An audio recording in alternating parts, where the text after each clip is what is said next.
gon' say? Life's a tune today, Brentocast all the way. Hey, Brentocast Live, episode, I think, 61, coming to you from the Lazy Chicken, which apparently is a bed and breakfast that Nancy lined up for us here in Mooresville as we were up in Maiden doing a continuing education class for our massage licensure.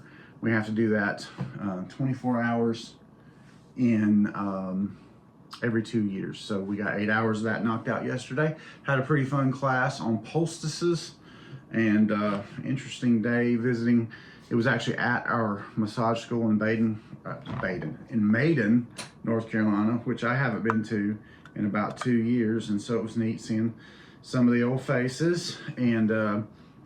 And then just as a added bonus, I guess, Nancy had sort of scheduled for us to stay overnight in Mooresville, kind of on the way home. And it's funny because I've driven by this place a bunch of times and never even realized it was a bed and breakfast. Really, it looks more like a regular hotel lodge kind of a situation, but a beautiful old house built in the 1800s that's been added on to. And then apparently this part of it was a commercial ice cream shop at some point that was in the front of the building.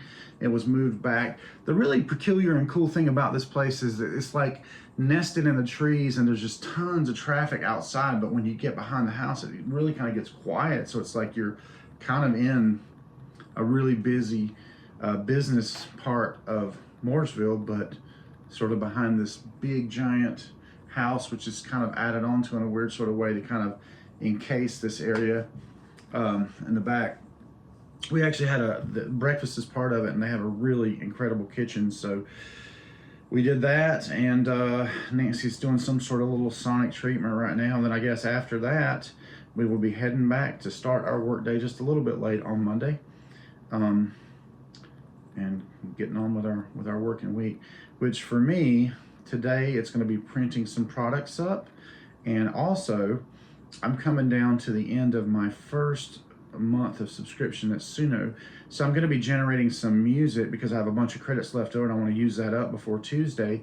I'm going to be generating some music for my massage therapy. Instead of just having to use a radio service, I can get real specific about what I want to hear working with my clients. And then I'm also, I think, going to do probably an album or two worth of heavy rock, probably an album or two worth of flamenco novie type music, which I really like a lot. I listen to Otmar Lieber quite a bit when I'm working sometimes, and basically just be creating my own version of this without actually having to learn to play it. So make art button. I'll talk about that a lot. I don't think it's quite as simple as the make art button, although it can be. If you really like me, you're gonna definitely want to put a little more effort into your music, even if you're having it auto generated. And again, this is just a hobby. Like the 90% of the music I create is going to be something that we create with actual instruments, not like some sort of platform. But before this, I feel like we're kind of like at the crossroads of AI generated music. Like it's either going to go one way or the other, and I just want to kind of experiment with it until it's not either legal or available. I think either one of those is definitely a possibility. But 2,000 songs is what the maximum.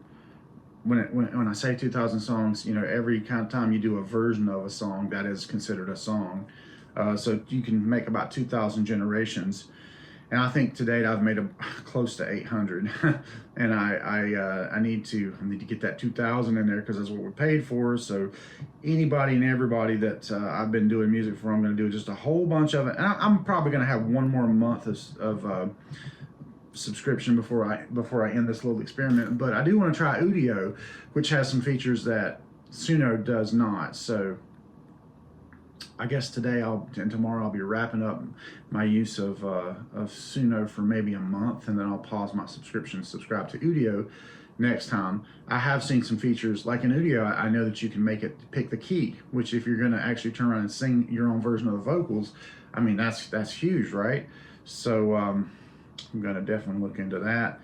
But yeah, that's kind of my plans for today, and I'm still working on the release of a Daz 3D or Daz Studio character based on my dad, which would be like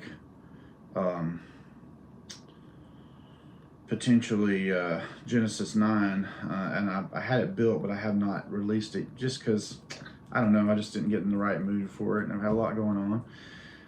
Situation with Mom is we're still alive with the Humana. They've kept trying to cancel it. I've kept appealing it, and so far I've won enough to keep it alive, but we are approaching the end of that 100 days of benefits that she gets, and we're still in the process of trying to get her on Medicaid, so I don't know exactly what the future holds. I'm starting to believe that she may not ever get to come home, which really sucks. I know she wants to come home, and we want her to be home. But when you're talking about total care, you know, there's stuff that I could do personally, and then there's stuff that's beyond my ability to do personally. And you know, my brother, he doesn't have the spare time, you know, with regards to his schedule. If he has to go do, he doesn't have, he's not married, he's not part of a team like I am here, so it's a little bit different. And yeah, we all just hope for the best with that whole situation. I'll tell you one cool thing about this place. They had a really super cool dog named Yogi inside, which you'll see on the video that I got to mess with, and a really cute cat that lives in here, in addition to their namesake animals, which are a bunch of chickens that roam around a little penned-in area that's kind of in the backyard. And they were out this morning in force. We walked over this morning for breakfast. It was raining hard, so we definitely got a bit of water on our heads, so to speak, but you know, no big deal. But yeah, I guess I would recommend this place because it's really cool. There's a little kitchenette with it. Obviously, the TV, and the folks that run this place seem really nice. I definitely like them. They're my kind of people for sure. I didn't really plan to do a podcast this morning, so I think that's apparent because I've done one super recently. But I mean, here I am in this really cool location, so it seems like it would make sense to just knock out another one right quick. And realizing that finally the hot weather has broke, it definitely puts me of a mind to do more outdoor projects.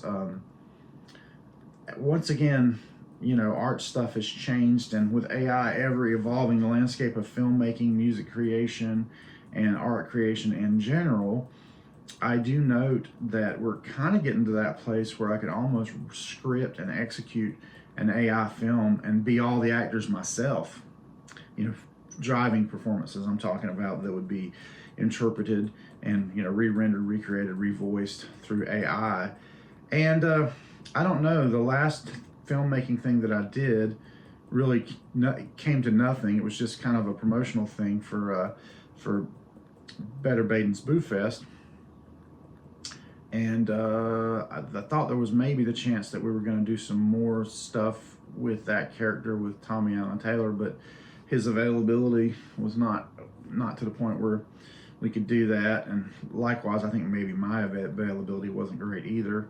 I was involved in 4 projects, 5 projects even musically that have gotten done now. Another thing that I'm really trying to work on this week and trying to prioritize is getting out the first of the 3 Bowers Foreman albums that need to get out. I've been a little stuck on the album cover design. You know, Harrison really loved this photo for the album called Providence Road, but I started doodling over it because I realized it was super boring to me, and I don't know. I appreciate that it's a good visual metaphor, but I guess I had in mind something a little bit more crazy. You know, and I don't know, I keep coming back to this going, God, this is stupid, but it's so much more interesting looking than just a top-down photo of a road, even though if it is totally apropos of the album concept. I just think hand-drawn is just the way, because it's like it captures a moment in time. And actually, it's one of the things I've admired about Harrison's album covers is that they've been hand-drawn and written. If you look at his album called Dan D. Lion on iTunes, you'll see what I'm talking about. And that kind of inspired me to want to do something similar. for our album art. And you know, here we are. Wherever you get, there you are. So I'm kind of merging this down into bigger pieces right now to be able to do more of a polished, finished version. As far as that didn't go well. Let's do that. Okay. Sorry. Yeah. So, the birds are coming out. I had hoped to do some HDRIs. I did pick up a new 360 camera with the hopes that I could get back into making some HDRIs, and I'm probably going to step outside and shoot one of these before we leave if it's totally stopped raining, which I think it has. That's the X4, y'all. It's a little bit bigger than the X3 and 72 megapixel AI aided 360 images. And this one has lens covers, which is the thank God they finally did that, and they're replaceable. So I've taken literally one photo with that. Tried to take one video and the video card was not fast enough, so I'm gonna have to look into what kind of video card I need to, SD card I need to be able to take the video. My email's popping in there on the screen, sorry about that. To take video, you know, that will record fast enough to take 8K 360 video. I haven't ever taken 8K, so that's one of the things. Show you some of the craziness that I've been working on here on the old sketch pad. There's a picture of Mom and Dad. Yeah, so I just need to pull the trigger on that. I'm also finishing up a AI aided album for Ron Vigil, which is sort of a secret. I shouldn't be talking about it here, but I know that his brothers don't listen to this, so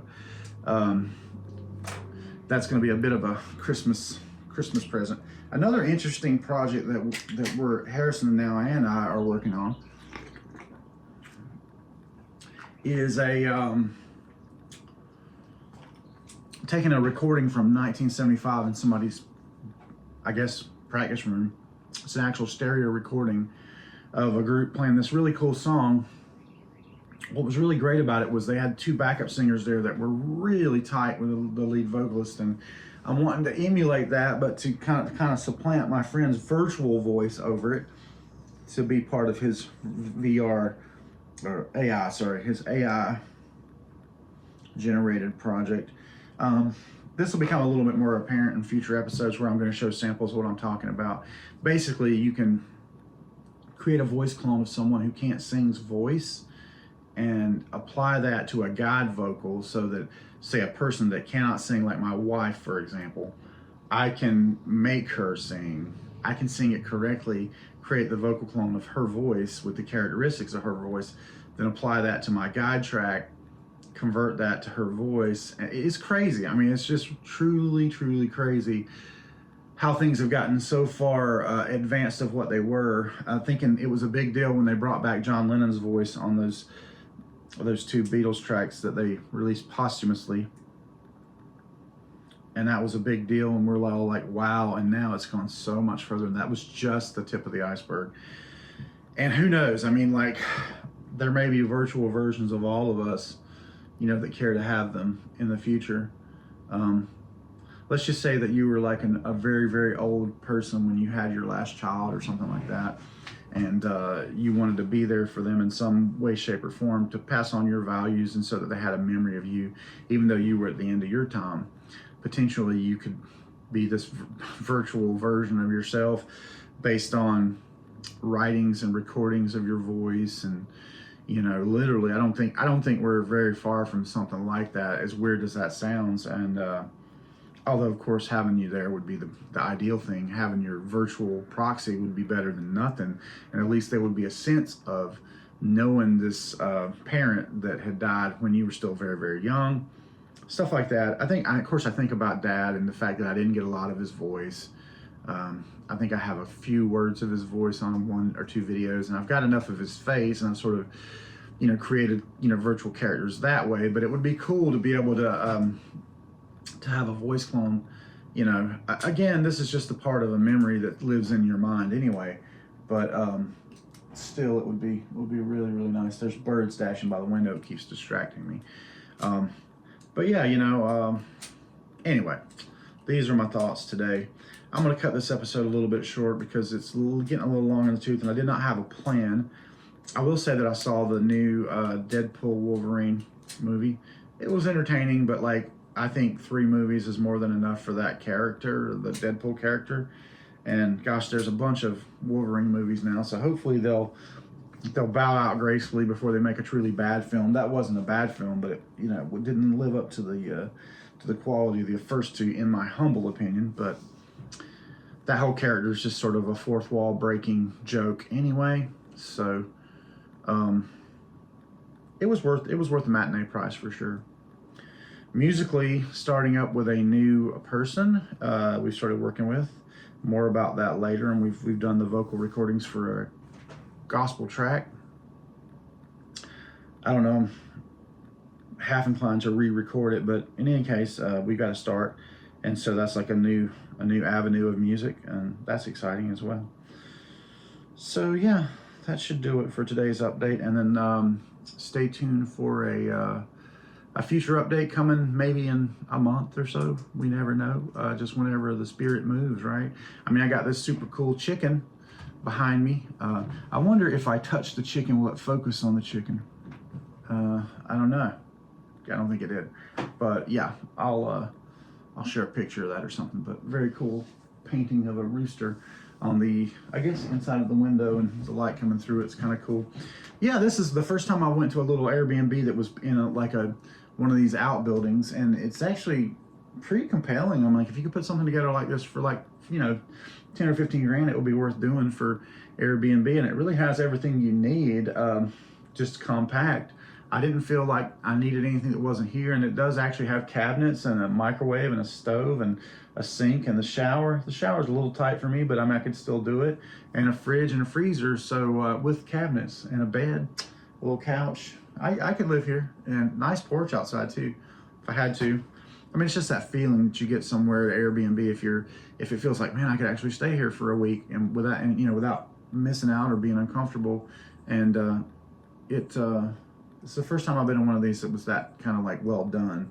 And I don't know, it's something to consider. It would not be a bad business model to build one of these every 5 years if you had a lot of property, and then you could just, you know, see how the old Airbnb thing went. But it's, part of me says that to really have a lot of numbers come through, you got to probably lower your standards on people. You know, I mean, how they might take care of your stuff. So, but anyway, that's it for this episode of Brentocast, and we will talk soon, I guess. Thanks for watching. Hope you guys have a great week.